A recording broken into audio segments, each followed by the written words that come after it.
All right, so this is lecture chapter 3, number 1 on ions. Again, your lecture notes might be labeled as lecture chapter 4 on ions because in the 6th edition of the text, this was chapter 4. If you have the 7th edition of the text, this is chapter 3. So don't get messed up on this. This next exam covers chapters 3 and 4 from the 7th edition and 4 and 5 from the 6th edition. It's all the same content. The first chapter is on ions, ionic compounds, and naming ionic compounds. The second chapter is on covalent compounds, including Lewis dot structures, molecular shapes and polarity, and covalent nomenclature. So that's what we're working with today, is ions. So here we go. These lectures, these two chapters, are on compounds and how we form compounds from elements. So we just spent the very last chapter for this exam that we just had. We spent time talking about atoms in the periodic table and elements as atoms being the smallest unit of matter, but we also know that compounds are pure substances made by atoms when they combine chemically, and this is what we're talking about. What do we mean by combine chemically? What types of combinations are those? So we have two categories of compounds we're going to talk about, ionic compounds and then covalent compounds. So the first thing we have to do is talk about ionic compounds, and ionic compounds are made from ions. And anybody remember what an ion is? We did talk about it last exam a little bit.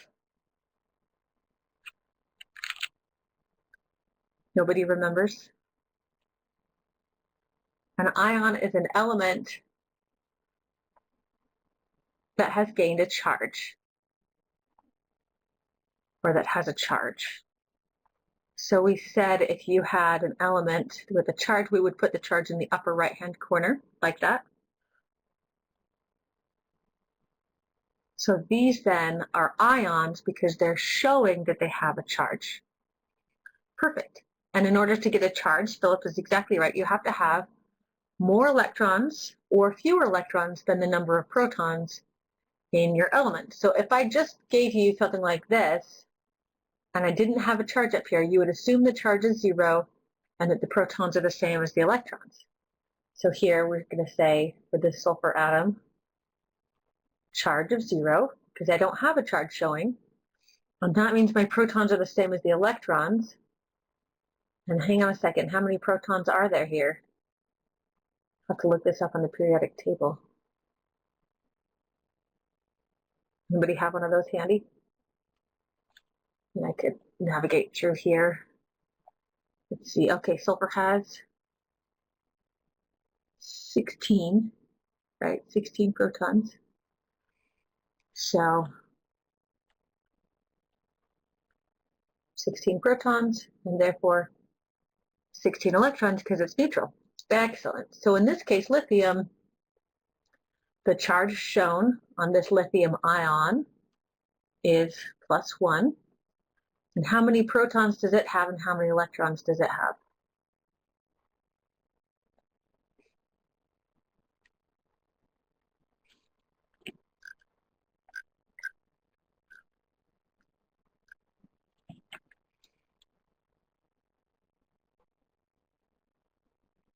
Three protons, 2 electrons. Excellent. So because it's lithium, it's going to have 3 protons by definition. And because it has a plus charge, I know I have 1 fewer electrons than protons. So that would be 2. All right, oxygen, I'm showing a charge of -2. How many protons does oxygen normally have? And how many electrons now must this oxygen atom have?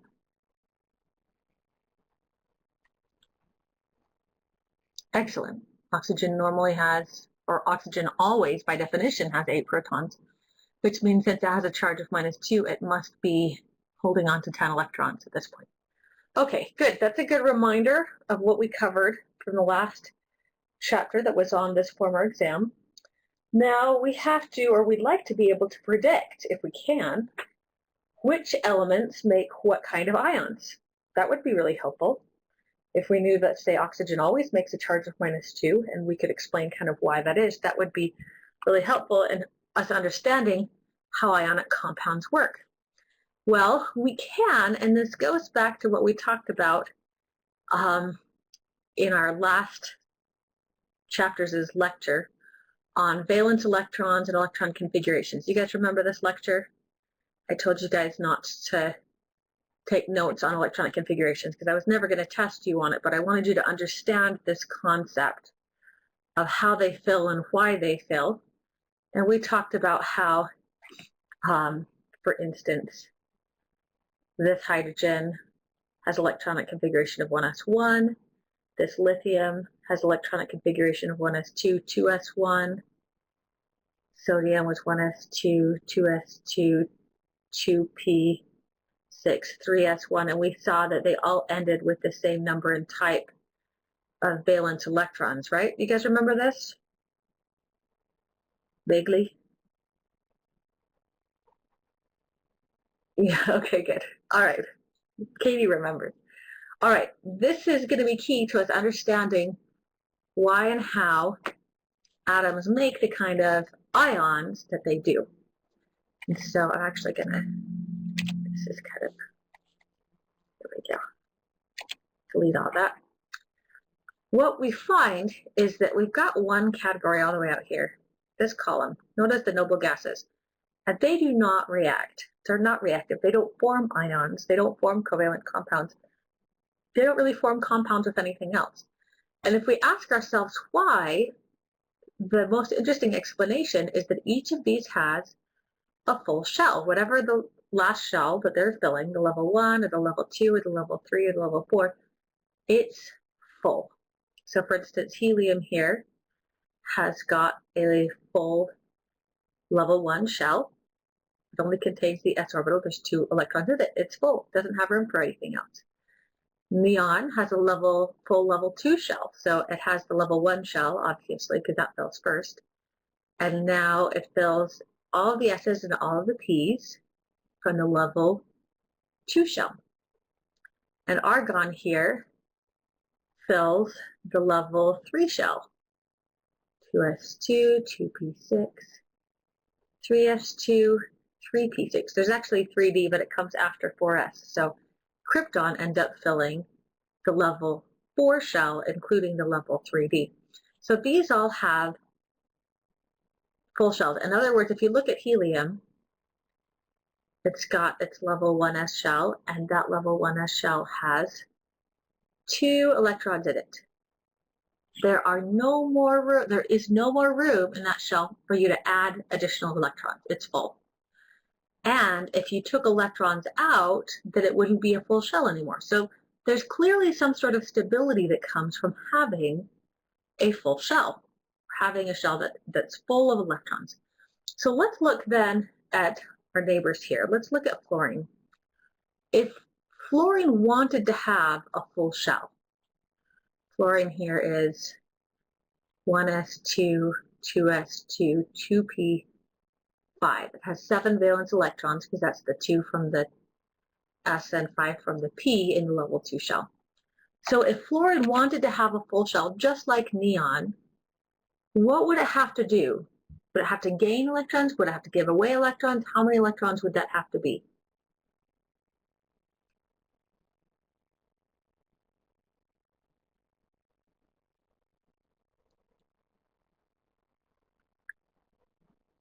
Jackie and Philip have it exactly right. It wants to gain just 1 electron.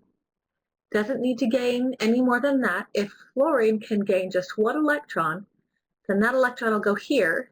It'll become 2p6, and now its level 2 shell will be perfectly full. Or another way of looking at it is if it gains just 1, it'll be like neon. It'll have the same electron configuration as neon. And since neon is super stable, then we know that fluorine would be very stable if it gained 1 electron. Now, if fluorine gains 1 electron, what would be the charge on fluorine?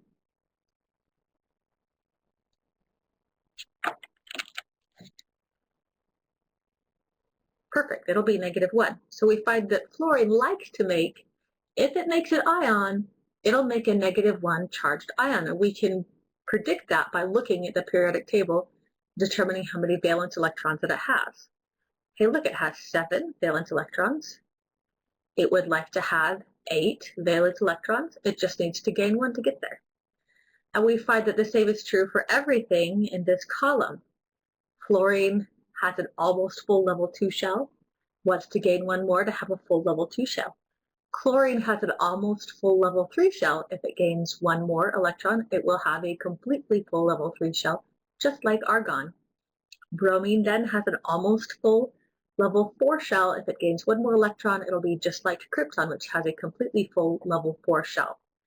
Or we could say all of these have 7 valence electrons when they're neutral. They all want 8 valence electrons to be stable. So they will each gain just 1 electron, and when they form ions, they'll form -1 charged ions. Does that make sense to you guys? You following me so far? Okay, so tell me then, we just looked at column 7. What about column 6? What would be the easiest way for the elements in column 6 to gain a full shell and the extra stability that comes along with it? Danny's exactly right. Gain 2 electrons. If I gain 2 electrons, then I am just like neon. And neon has this extra stability in here. And if I gain 2 electrons, what would my charge be? Perfect, -2. So we find that everything in group 2, if it forms an ion, it'll typically form an ion with a charge of -2 for just that reason, because that gives it a full shell, just like the closest noble gas, and that gives it extra stability. All right, can you guess then what this stuff in column 5 is going to do?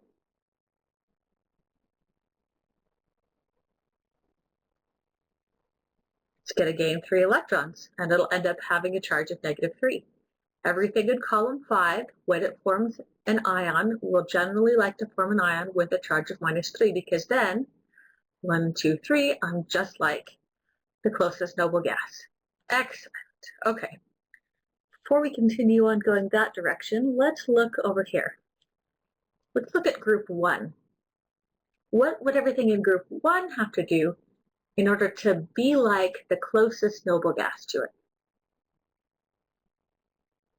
You guys are exactly right. It's kind of hard to see because we laid this periodic table out flat, but the fact of the matter is 3 is much closer to 2 than it is to 10. So this is like going back this direction. Here, if I lose 1, then I'm like the closest noble gas that came before. If you guys looked at the periodic tables online, I think I give a link in my lecture notes to a place that's got all these different types of periodic tables. Some of them are these 3-dimensional periodic tables where they actually wrap this around and they stick lithium right next to helium to show that it continues on like that. It's not just start over kind of a thing. Anyway, so lithium loses 1, it'll be just like helium, full level 1 shell.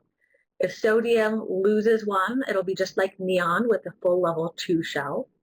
If potassium loses 1, it'll be just like argon with the full level 3 shell. And this is interesting. If hydrogen loses 1, it'll be completely empty. Oh, that's interesting. Hydrogen kind of looks like it could go both ways. If I gain 1, then I have a full level 1 shell, just like helium. That gives me extra stability. But we find that more often than not, hydrogen will just lose 1, which gives it the empty level 1 shell, which is kind of like giving it a full level 0 shell. I don't know if that makes any sense. Look at it from the perspective of lithium here. Lithium loses an electron from the level 2 shell to end up with a full level 1 shell. So it goes backwards. We find that having, you could look at lithium with a 1+ charge as having an empty level 2 shell. So having a completely full shell or a completely empty shell, both of those are kind of the same thing, ends up giving you extra stability. So hydrogen, if it loses 1 electron, has a completely empty shell. That gives it some stability. So everything then in group 1 will have if it makes an ion, it will usually like to make an ion with a charge of, as Kylie said, +1. And this is why hydrogen, even though it's not a metal and it's a gas, so it would normally be stuck up here, hydrogen often ends up being stuck at the beginning of group 1 because it makes the same types of ions as other elements in group 1. Preferentially makes the +1 ion instead of the -1 ion that we see from group 7. So that's why we see it there. All right, guys, tell me what you'd expect from stuff in group 2.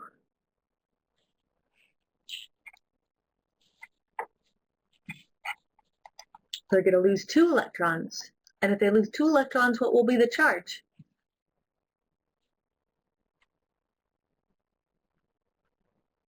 +2. Hooray! You guys are so smart. Exactly right. Beryllium loses 2 and becomes like helium. Magnesium loses 2 and becomes like neon. Calcium loses 2 and becomes like argon. Excellent. Okay, what would happen to group 3?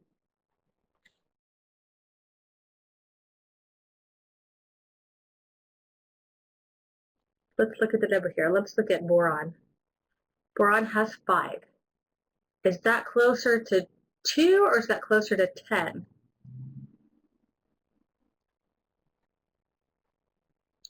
5 is closer to 2. How would we go from 5 to 2?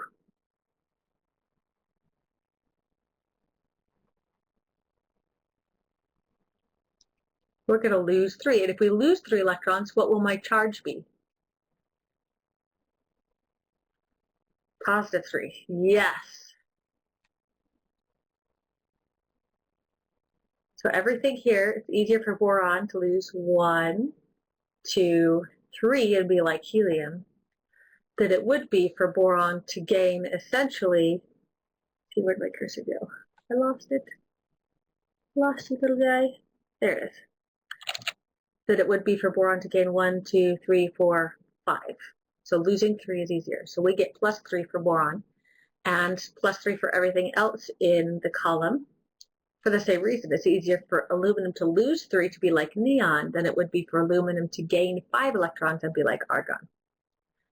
Okay, excellent. Now that I've written all over this and it's hard to see, can you guess what might happen to the elements in group 4?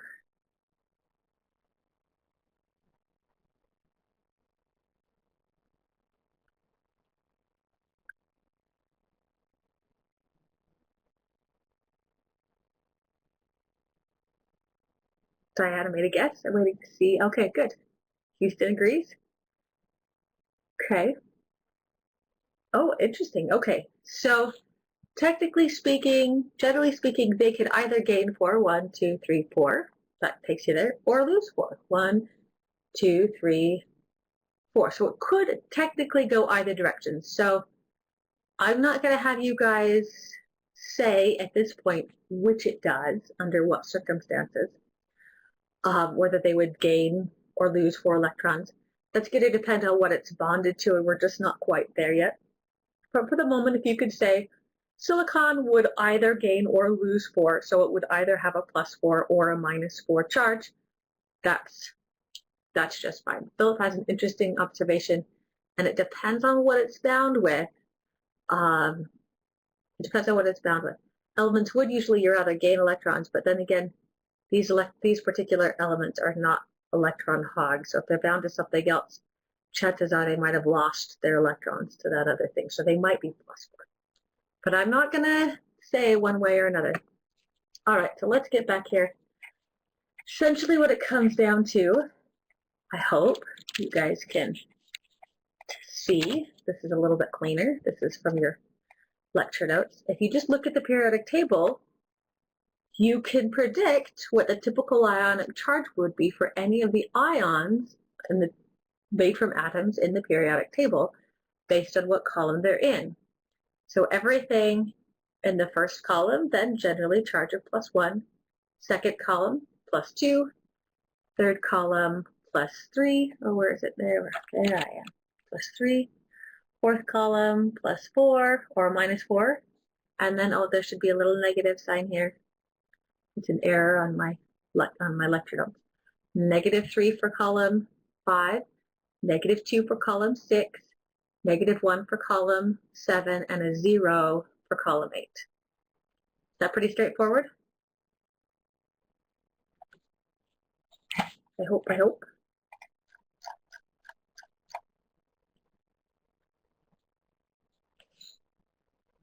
Okay, so if we go over to our in-class activity sheet, labeled 3-1, but you might see it also says 4. That should be a 3, but that's because the 4 was from the 6th edition and the 3 is from the 7th edition. Anyways, it's all the same stuff. Tell how many valence electrons something has. This is from last chapter.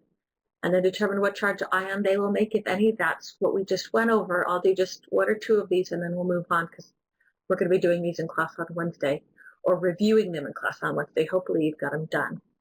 So potassium then has how many valence electrons and what charge ion will it make?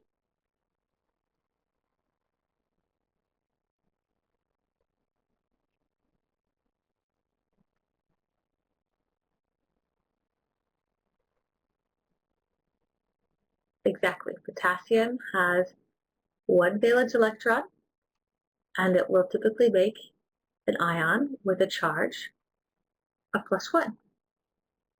Excellent. That was easy. You guys could do this, right? Let's do one more just to make sure you guys have been paying attention.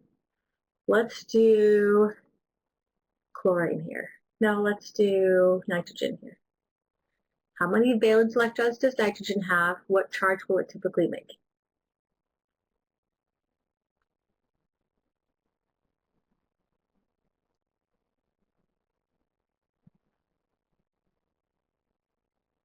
Check again, Diana.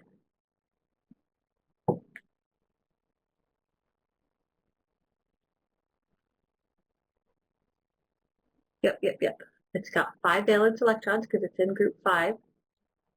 And it's going to make an ion with a charge of -3. Excellent. Okay, I will let you guys do this on your own. Hopefully when you bring your in-class activity sheet to class on Wednesday, and I do want you to print this out and bring it, then you will have filled all this out. Okay, next. We actually have 3 different types of ions. This is just the first. These are ions that are individual elements that have charge, and these are in our, what we call the main group. Main group ions.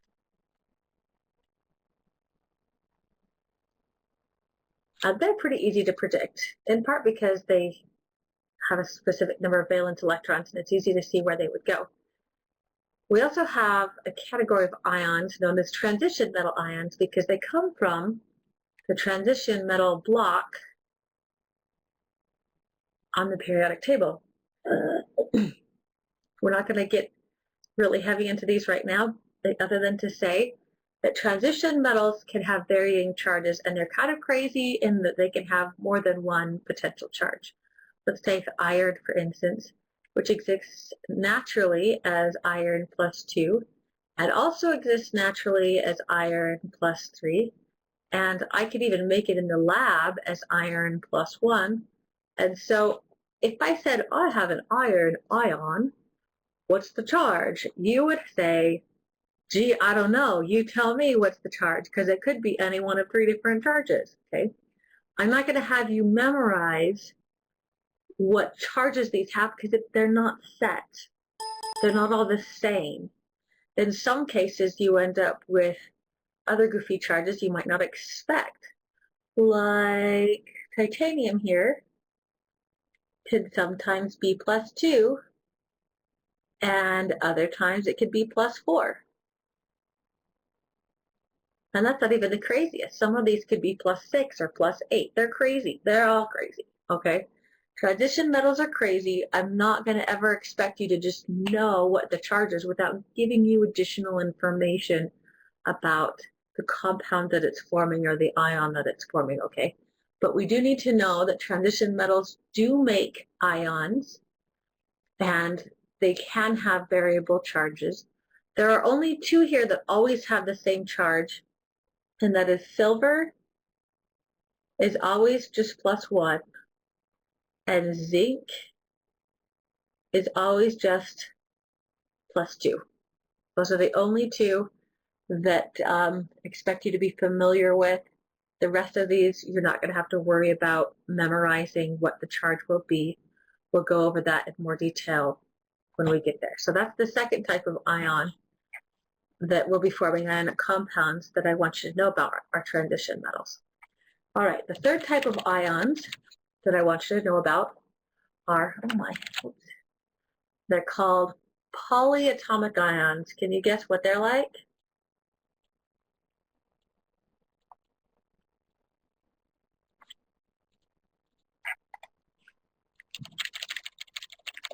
Let's pick apart this word. Polyatomic ions. Poly means more than one.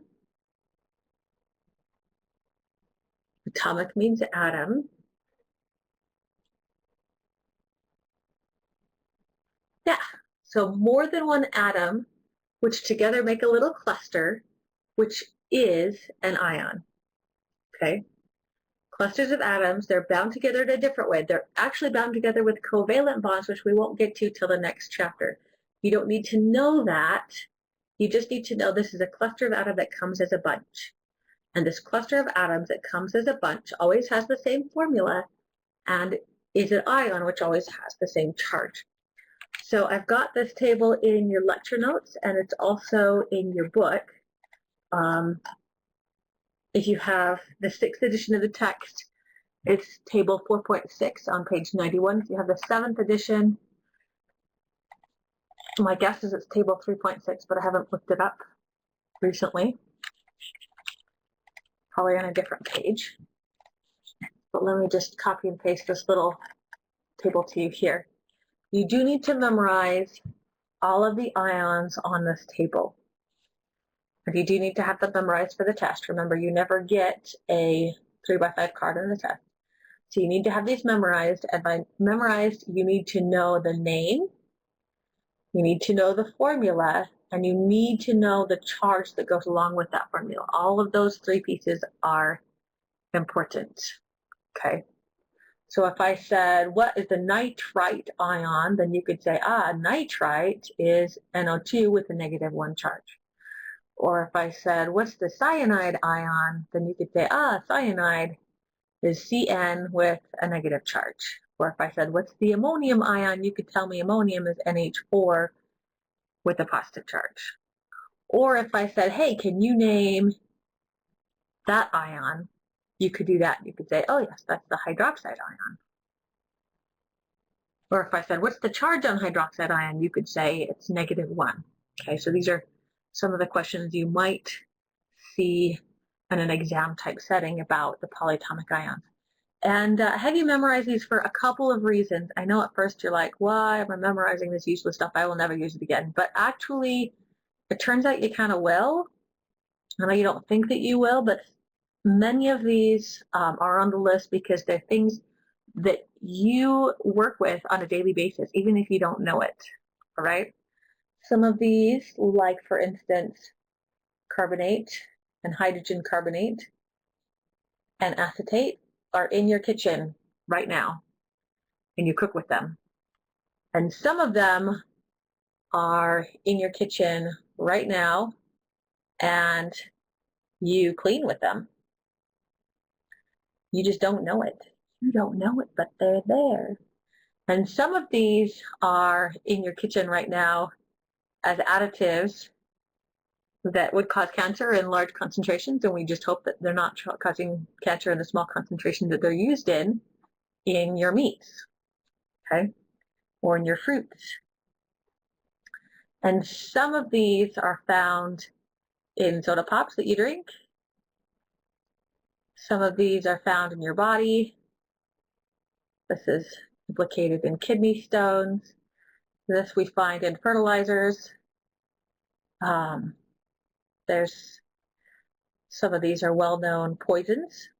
Cyanide's found in apricot and peach pits and apple cores, by the way. Some people swear by eating apple cores and say that it prevents cancer. So I don't know. That's up to you. It's not so much that the cyanide's going to kill you, but you kind of have to make that decision for yourself, kind of a thing. So I'm having you memorize these not because they're useless, but because they're useful, and you will be exposed to them, and they're very common. And I need you to be able to recognize these as ions in ionic compounds quickly and easily and effectively so that you can answer questions quickly and easily and effectively. Philip's right. We also see cyanide in almonds. And yes, Shauna Meredith, we see phosphoric acid in basically all of your soda pops. It's what dissolves the enamel of your teeth, essentially, is the phosphoric acid, which comes from the phosphate ion. And thank you, Megan. If you've got the 7th edition of the text, it's table 3.3 on page 85. Excellent. Okay. So I might recommend flashcards, but if you do flashcards, I recommend making them yourself because that's where you actually learn most of them. But however it takes you guys to memorize these so that you can apply them, that's what I'm asking you to do on this next exam, which is in 3 weeks, 2 weeks from today. You do not need to know what they're used for. No, Danny. But there is a discussion prompt, which you might find interesting. That is to start looking at labels on the back of your food and on the back of your personal care products and tell me where you see this stuff. I mean, you might have just read through those labels and been like, chemical, I don't know what any of that means before, but now you might read through those labels and say, I see phosphate. Oh, I see acetate. Hey, I recognize some of this stuff now. So you don't need to know what they're used for, but I recommend that you start looking around and being a little bit more aware now that you're going to start knowing what these names are. All right. So if we look back at our ICA for 3.1 here, and I hope you guys have this table open on your textbook in front of you. Part 2 is just practicing this. So if I give you the name, can you tell me the formula and charge? Or if I give you the formula with a charge, can you tell me the name? I shouldn't say formula and charge. The charge is part of the formula of this ion. So if I give you this formula, could you tell me the name? So let's look at, for instance, let's have you do sulfite. Tell me what the formula for sulfite is. And tell me what the name of that CO32 minus is.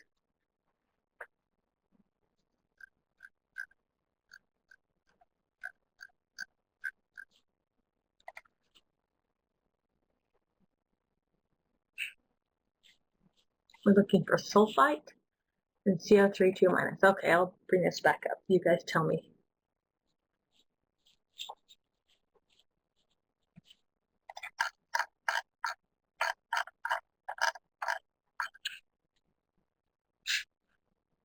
Okay, close, close. This is carbonate, yes.